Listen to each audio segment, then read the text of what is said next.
오늘 하나님께서 우리에게 주시는 말씀 같이 보겠습니다.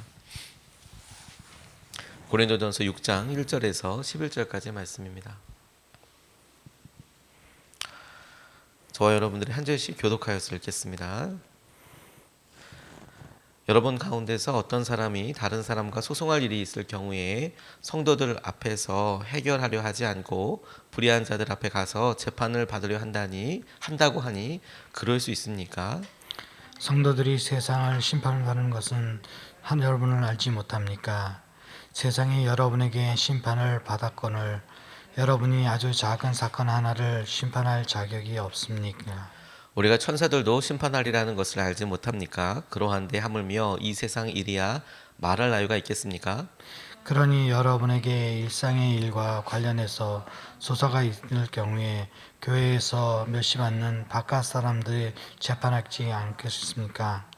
나는 여러분을 부끄럽게 하려고 이 말을 합니다. 여러분 가운데에는 신도 사이에서 생기는 문제를 해결하여 줄 만큼 지혜로운 사람이 하나도 없습니까? 그래서 신도와 맞서 소송할 뿐 아니라 그것을 믿지 않는 사람들 앞에서 한다는 말입니까?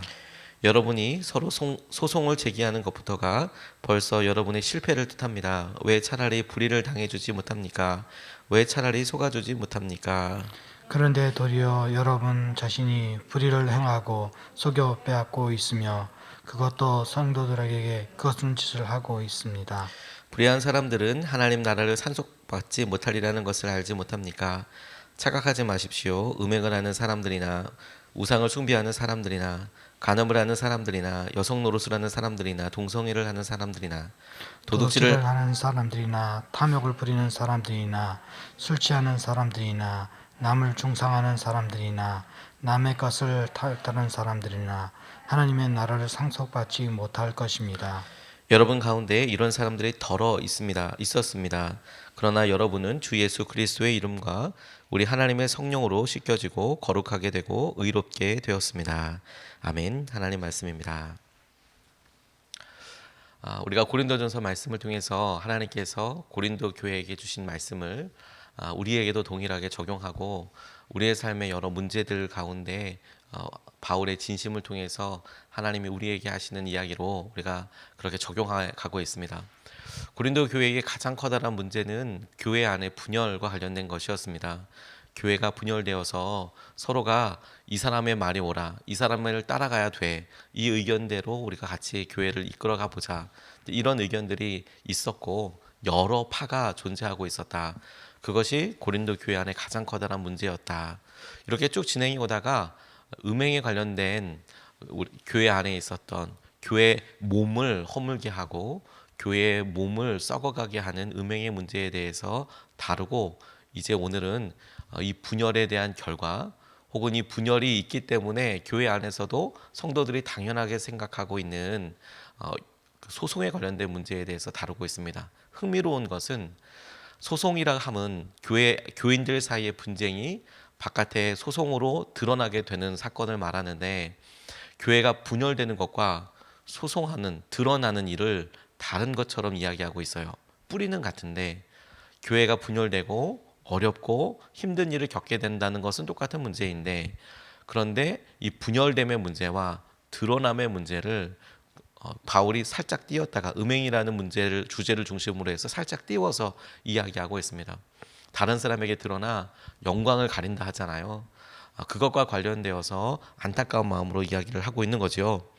분열된 모습 가운데 교회가 가장 안타까운 것은 뭐냐면 사람들이 그 모습을 다 이렇게 보게 되었을 때 아니겠습니까?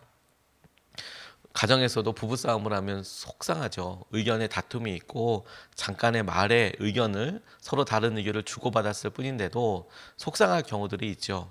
그런데 그런 일들은 어쩌면 굉장히 자연스러운 과정일 수 있습니다. 자녀의 교육에 관해서나 이사나 혹은 진로나 이런 일에 있어서 부부가 반드시 의견을 교환해야 하고 그 교환되는 과정에서 서로를 납득시키고 공감할 과정이 필요하죠. 그러니까 처음에 다르기 때문에 약간의 갈등이 혹은 의견의 차이가 있을 수밖에 없지요. 그런 정도의 갈등은 오히려 건강하다고 볼 수도 있습니다. 그런데 그게 드러나는 문제는 다른 문제이죠. 아무 일도 아닌데 부부가 이렇게 이야기하고 있을 때 다소 언성이 조금 직설적으로 표현되고 있을 때 그게 아이들한테 확 드러나거나 혹은 전혀 원치 않은 다른 사람들한테 드러난다면 진짜 민망하지요. 그리고 너무 마음이 어려워지는 경우들도 있고요.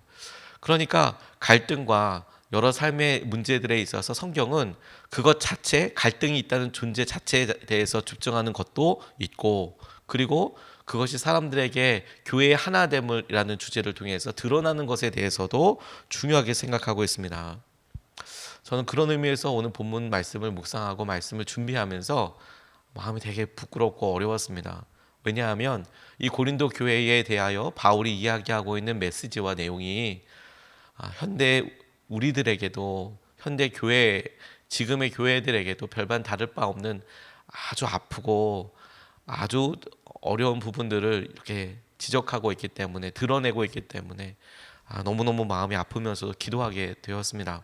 오늘 본문을 통해서 첫 번째로 바울이 이야기하고 있는 것에서 우리가 함께 기도하고 우리 자신의 모습을 찾고 싶은 것은 하나님의 기준이 있는데 우리가 그 하나님의 기준에 맞게 믿음 생활을 하고 있는가 하는 것입니다. 5절부터 7절까지 말씀을 보면 나는 여러분을 부끄럽게 하려고 이 말을 합니다. 여러분 가운데는 신도 사이에서 생기는 문제를 해결해 하여 줄 만큼 지혜로운 사람이 하나도 없습니까? 그래서 신도가 신도와 맞서 소송을 할 뿐만 아니라 그것도 믿지 않는 사람들 앞에 한다는 말입니까? 여러분이 서로 소송을 제기하는 것부터가 벌써 여러분의 실패를 뜻합니다. 왜 차라리 불의를 당해주지 못합니까? 왜 차라리 속아주지 못합니까? 이렇게 이야기하고 있습니다. 바울이 이야기하고 있는 것은 분열 자체가 잘못됐다. 그러니까 파가 갈려서 싸우는 그런 문제가 아니라 의견의 대립도 있을 수 있고 그리고 의견의 대립에 대해서 중재할 만한 사람이 없다는 것에 대해서 이야기하고 있는 거예요. 리더십이 없고 그것을 결정해 줄 사람이 없다는 거죠. 만약에 거기에 바울이 있었다면 만약에 거기에 진짜로 아볼로가 열심히 목회하던 그 모습 그대로 있었다면 이들 가운데 있었던 소송과 어려움, 분쟁과 갈등을 아마 어떤 방법이든지 얘기를 혹은 방향을 잡아 주었을 겁니다. 그렇게 이야기할 수 있는 리더도 없고 그것이 사람들 앞에 다 드러나는 형태에 대해서 개탄하고 있는 것이죠. 성도들이 세상을 판단하고 평가하는 사람이 되어야 할 텐데 오히려 교회의 문제를 가지고 그리고 성도들 사이에 신도들 사이의 문제를 가지고 다 드러나서 이 법정의 심판을 요청하는 모습이 너무너무 안타깝다라고 이야기하고 있습니다. 이때의 모습을 우리가 가만히 묵상할 때 한 가지 중요한 것이 있어요. 기억해야 할 게 지금의 재판의 모습을 가지고 2000년 전의 재판의 모습을 그대로 투영하면 조금 곤란한 부분들이 있습니다. 지금은 사법부가 완전히 독립되어 있고 그리고 그 사법부가 법이라는 아주 구체적이고 아주 실용적인 여러 면에서 수십 년, 수백 년 동안 이렇게 발전되어 온 체계를 가지고 서로의 법과 형량을 결정하죠. 누가 옳다고 기준을 정하죠. 미리 정해놓고 그리고 재판을 하죠. 심지어 전혀 새로운 그런 종류의 법일 경우에는 그 재판이 계류되어서 그것의 기록이 전에 법이 먼저 결정이 되도록 한 다음에 재판이 속게되는 경우들이 상식적인 방법이죠. 하지만 당시에는 전혀 그렇지가 않았습니다. 세계의 여러 헌법과 법률의 기본이라고 이야기하는 유스티아누스 법전이 AD 4세기경에 나왔어요. 로마의 법이 유명하거든요. 그래서 로마의 법이 우리나라의 법에도 헌법에도 영향을 주고 뭐 미국의 헌법, 영국의 헌법, 프랑스의 헌법, 오래된 나라의 법률에 다 영향을 줬는데 그 첫 번째 유스티아누스 법전 제일 근대적이고 제일 많은 영향을 주었다는 것 자체가 4세기예요. 지금 우리 고린도 교회에 있는 이 문제는 AD 1세기 약 300년도 더 전에 있었던 그런 재판의 모습이죠. 법이 있긴 있었습니다. 아주 러프하고 아주 포괄적인 그런 법들이 있었습니다. 그러면 이 법은 어떻게 재판이 되겠습니까? 이 법을 주관하고 있는 이 재판을 주관하고 있는 재판관 당시에는 정치인들이나 군인들이나 총독이나 그곳을 다스리고 있었던 사람들이 대개 그런 일을 했습니다. 혹은 예루살렘의 경우를 보면 그 유대의 공동체, 사내들인 공의회가 있어서 그 일을 결정할 수 있도록 어느 정도의 권한을 이렇게 떼어주는 형태였어요. 그러니 여러분, 이게 어떤 구체적인 법이나 이런 것들보다는 그 사람을 찾아가서, 그러니까 유력한 사람, 그리고 나를 위해서 변호해 줄 사람, 그런 사람들 찾아가서 그 사람이 누구냐, 어떻게 말하느냐, 어떤 관계냐, 어떤 친분이냐에 따라서 너무 크게 좌지우지가 되는 것이죠. 그리고 그 사람과 그냥 말만 하는 건 아니지 않겠습니까? 고맙다고, 나 좀 도와달라고, 이런 수준이 아니고 돈을 갖다 주고 또 그런 친분과 여러 일들에 마땅한 대가들이 있게 되는 거죠. 그러니까 소송 하나를 두고 정말 엄청난 물밑 싸움이 진흙탕 싸움이 일어나고 있는 거예요. 그 모습을 전제하고 이 재판을 생각을 해봐야 합니다. 공정한 재판을 놓고 어떤 법을 위해서 그 법에서 정한 변호인을 구해서 거기에는 뭐 다 어떤 기준이 다 정해져 있고 이런 게 아니고, 돈을 많이 주면 그리고 유력한 사람이면 그렇게 해결이 되는데, 교회 안의 문제를 해결하는데 그런 세상의 소송을 한다는 것은 뭐냐면, 그 교회의 그 문제를 잡고 있는 사람이 세상에서 얼마나 유력한 사람이고 돈을 얼마나 가지고 있고 어떤 사람을 알고 있고 그 줄이 그대로 다 드러나고, 거기에 반대하는 소송을 하고 있는 사람은 하나님을 얼마나 믿건 따르건 교회 안에서 어떤 입지이건 이거 상관없이 재판이 그냥 이루어지는 거예요. 너무 안타깝고 너무 힘들죠. 그 모습이 세상 사람들한테 그냥 적나라하게 그대로 다 보여지는 거예요. 재판한다는 것 자체가 말도 안 되는 구렁텅이로 들어가는 일이었습니다. 그걸 생각해보고 바울이 왜 이렇게 이야기하고 있는지를, 그래서 그가 교회의 분열, 아볼로파다, 바울파다, 베드로파 곧 게바파다, 그리스도파다 이렇게 이야기하는 것을 아주 개탄하고 아파하는 것과 또 다른 별개의 문제로 소송을 걸어서 너희들이 있는 그 밑바닥에 있는 진흙탕을 다 깨워서 이렇게 하는 거 진짜 좋지 않다, 이렇게 이야기하고 있는 것이죠. 현대를 가만히 생각해 보게 됐습니다. 그런데 여러분, 너무 안타깝게도 지금 법이 다 결정되어 있고 그 나름 법 안에서 여러 이야기를 한다고 하더라도 교회 소송 사건이 가장 까다롭다고 저는 여러 번 들었습니다. 그래서 교회 안에서의 소송 사건, 교회의 재판 문제나 그리고 재산 문제나 이런 것 가지고 소송이 열릴 때 일부러 안 믿는 판사들을 배정한대요. 위기가 뭐냐면 너무 안타까웠어요. 한 번은 어떤 안 믿는 판사를 배정해서 교회 안에 문제를 놓고 이렇게 미리 사전 협상을 하게 한답니다. 뭐 판결은 당연히 법정에서 하지만 그 전에 판사가 불러서 의견이 뭐냐, 그래 그거 가지고 정말 재판할 거냐, 어떤 방향이냐 이런 거를 사전 먼저 청취를 하는데, 그때 판사가 부탁을 하더래요. 부탁을 양측 대표에. 증거는 얼마든지 다 가져오고 증인도 얼마든지 세워도 된다. 증거 얼마든지 가져오고 증인들 많이 세워도 된다. 하지만 제발 부탁인데 성경 말씀은 좀 이야기하지 말아라. 성경 말씀에 이렇게 해라 했다, 이렇게 얘기하지는 말아라. 다른 얘기는 다 해도 된다. 증인 데리고 오고 증거 갖고 오고, 아니 뭐 재판에서 그거 당연한 건데 제발 성경에 뭐 남을 사랑하라 했다, 뭐 하나 되기로 하게 했다, 제발 재판정에서 그렇게 이야기하지 마라. 서로가 싸우는데 전혀 다른 말씀 가지고 얘기해서 싸우면 너무 어려워지니까 제발 그렇게 하지 말아라. 그런 말을 듣고 너무 안타까웠어요. 너무 안타까웠어요. 재판의 무용함에 대해서 이야기하는 것이 아닙니다. 그 재판 자체를 하지 말아야 한다는 것도 이야기하는 것이 아닙니다. 이 재판을 통해서 드러나는 교회의 연약함, 하나됨에 대한 연약함, 이렇게 이야기하고 있는 거예요. 왜 그럴까요, 여러분? 왜 바울은 이런 태도와 시점에서, 관점에서 이것을 바라보고 있을까요? 그가 전도, 복음의 전파라는 관점에서 보고 있기 때문에 그렇습니다. 옳고 그른 것이 가볍다고 이야기하는 게 아니에요. 옳고 그름을 가르지 말라고 이야기하는 것도 아닙니다. 교회 안에서 옳고 그름을 가르고 그래서 그것을 좀 따라봐라, 심지어 그것을 위해서 좀 포기해봐라, 내려놔봐라라고 이야기하는 목적이 뭐냐면, 그렇게 바라보는 그런 관점의 이유가, 근거가 뭐냐면, 주위에 있는 사람들 다 전도해야 될 사람이잖아. 복음이 전파돼야 될 사람이잖아. 귀족은 아니고 정치인은 아니고 판사 역할을 하는, 판관 역할을 하고 있는 그 사람도 복음을 전해야 될 사람이잖아요. 그러면 거기에 맞게 행하라라고 이야기하고 있는 것이죠. 그 간절함에 우리가 귀를 기울였으면 좋겠습니다. 오늘도 교회 안에서나 또 가정은 이미 작은 교회잖아요. 우리가 가정의 부부 사이에 또 부모님과 형제자매와 우리가 믿는 사람들 사이에 마땅히 있어야 될 그런 희생과 헌신이 있게 되기를 원합니다. 두 번째로 주목하고 싶은 것은 주 예수 그리스도의 이름과 하나님의 성령으로 우리가 거룩하여지는 것이 목표예요. 죄인이다 그렇게 드러나는 것은 첫 번째 스텝이고요. 중요하지만 첫 번째 스텝이고요. 거기가 머물러 있어야 될 장소가 아니라 한 걸음, 두 걸음, 세 걸음 나아가서 거룩하게 사여지는 데까지 나아가야 하는 게 우리의 목표이고 말씀이 지향하는 바입니다. 8절에서부터 11절까지 말씀을 보면 그런데 도리어 여러분 자신이 불의를 행하고 속여 빼앗고 있으며 그것도 신도들에게 그런 짓을 하고 있습니다. 불의한 사람들은 하나님 나라를 상속받지 못하리라는 것을 알지 못합니까? 착각하지 마십시오.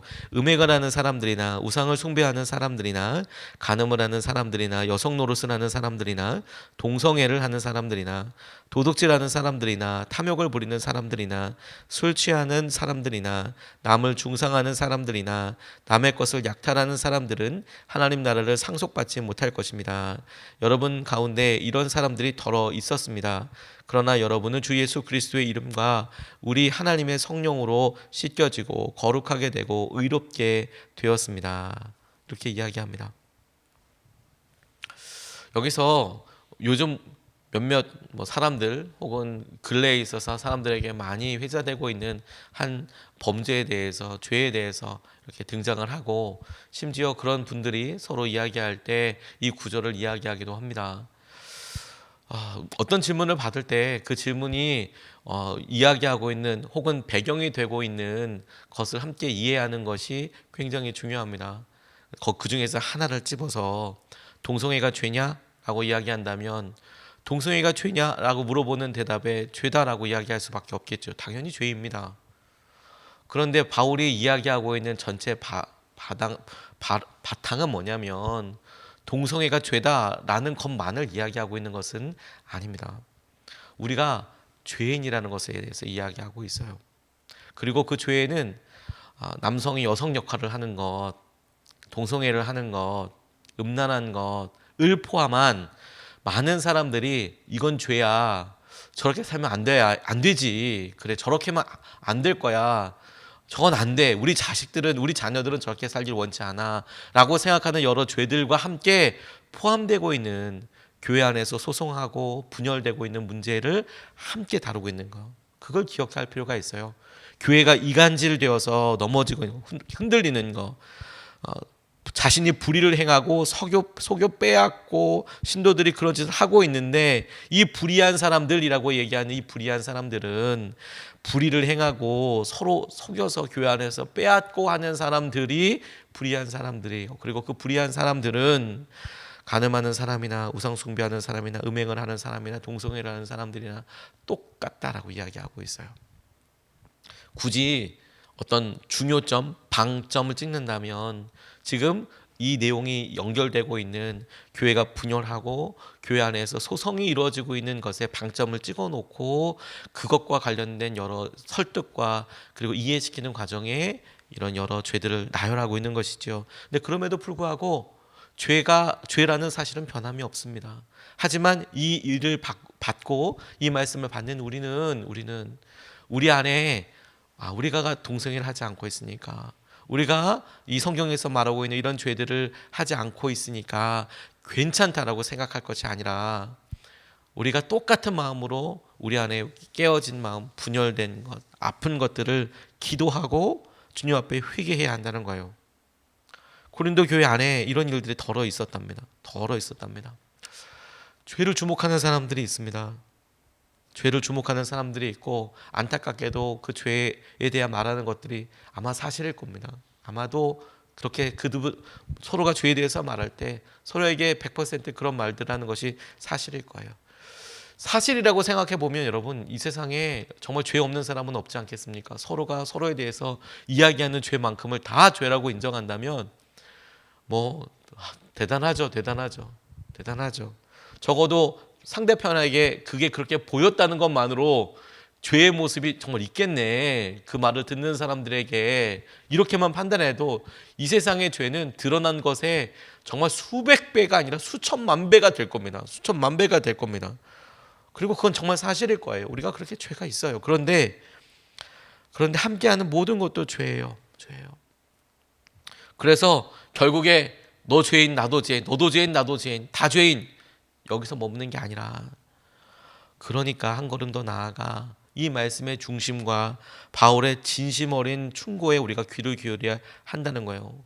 우리가 거룩하게 되었다는 게 아니고 우리의 중심을 거룩하게 되는 데에 두어야 한다는 거예요. 우리가 거룩하게 되는 데에 두어야 한다. 왜? 이 일은 하나님께서 성령님을 통하여 이미 이루신 진리이기 때문에요. 우리는 아직 거룩하게 안 된 것 같아, 이런 느낌이지만 오늘 바울이 이야기하고 있는 정확한 무게중심은 너희들이 이미 거룩하게 되었다, 이렇게 이야기하고 있어요. 11절 말씀을 다시 보면 여러분 가운데 이런 사람들이 더러 있었습니다. 어떤 사람이냐면 앞에 죄된 여러 일들, 죄에 대해서 이야기하는 사람들. 그러나 여러분은, 저와 여러분들은 주 예수 그리스도의 이름과 우리 하나님의 성령으로 씻겨지고 거룩하게 되고 의롭게 되었습니다. 거룩하게 되고 의롭게 되었습니다. 누가? 주 예수 그리스도의 이름과 하나님의 성령으로 씻겨지고 거룩하게 되고 의롭게 되었습니다. 그래서 그렇게 살라라는 것에, 그리고 그렇게 거룩하게 의롭게 된 사람의 삶을 살아라라고 권면하고 있는 거예요. 저는 이게 우리의 기준이 되었으면 좋겠습니다.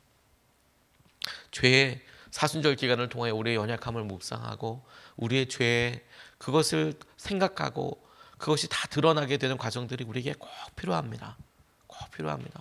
그리고 바울이 고린도 교회에 지적하는 것처럼 우리가 잘 생각하지 못하면 너무 당연하게 생각하고 있는 분열과 다른 사람들을 당연하게 미워하는 것과 다른 사람들에 대해서 분열하고 있는 것과 분노하고 있는 것, 이게 파가 다르기 때문에 저 사람에게 분노해도 돼, 내가 이런 미움을 갖고 있어도 돼, 내가 이렇게 표현해도 돼 라고 하는 것들에 대해서 바울이 갑자기 빛을 탁 드러내서 어둠 속에서 이게 죄인지도 모르고 갖고 있었던 생각과 마음의 경향을 확 드러냅니다. 너희 안에 분열됨, 너희가 말하는 것, 그게 드러나서 하나님의 영광을 가리는 것 확 드러납니다. 아프죠? 쉽지 않습니다. 그런데 이게 첫 발자국이에요. 첫 발자국. 그래서 두 번째 발자국, 마지막 종착지에 다다라야 합니다. 이미 예수 그리스도의 이름으로 우리에게 이루어진 진리, 하나님의 성령으로 우리에게 이루어진 실제, 우리가 그분의 이름으로 씻겨지고 우리가 거룩하여지고 의롭게 되었습니다. 그리고 그렇게 살도록 주님께서 우리를 부르셨어요. 오늘도 우리 삶에 주님의 영원한 진리와 주님의 정결케 하심이 우리 가운데 기준이 되고 그것을 따라서 주님과 함께 동행하게 되시기를 주님의 이름으로 축복합니다. 두 가지 말씀을 같이 나눴습니다. 하나님의 기준이 있어요. 우리 각자의 기준으로 싸우고 분주하지만 하나님은 하나님의 기준과 마음으로 우리에게 다가오십니다. 그래서 분열도 참 아프지만 그런 모습이 드러나는 것에 대해서 너 그거 가볍다고 생각하지 말아라. 분노하고 함부로 말하고 미워하고 이거 당연하게 생각하지 말아라. 두 번째, 주 예수 그리스도의 이름과 하나님의 성령으로 우리가 다 이미 거룩하게 되고 의롭다함을 받았습니다. 그래서 그렇게 살아라. 죄 가운데 있는 것을 당연하게 생각하지 말고 거룩하게 되었고 의롭게 되었으니 주님께서 하신 은혜대로 살아라. 이것을 붙잡고 두 번 나눠서 같이 기도하겠습니다. 첫 번째는 하나님의 기준에 맞게 하나님의 마음, 하나님의 시선을 허락하여 달라고 기도하겠습니다. 이렇게 기도하는 이유는 우리가 우리 기준으로 자꾸 보면 그 사람의 단점과 아픔만 자꾸 보입니다. 죄만 잔뜩 보입니다. 그리고 그 죄를 너무 당연하게 막 이야기합니다. 그게 분명히 옳고 그름을 가르고 진리라는 관점에서 이야기해서 그 마음과 태도는 우리가 너무 공감이 되지 않습니까? 그런데 하나님께는 하나님의 기준이 있어서 다 똑같지 않습니까? 하나님의 기준에 맞게 하나님 마음, 하나님의 시선을 주셔서 우리가 겸손하게 하나님 우리 주님께서 하신 은혜를 우리가 누리고 하나님 그렇게 보게 하여 주십시오. 첫 번째로 같이 함께 기도하겠습니다.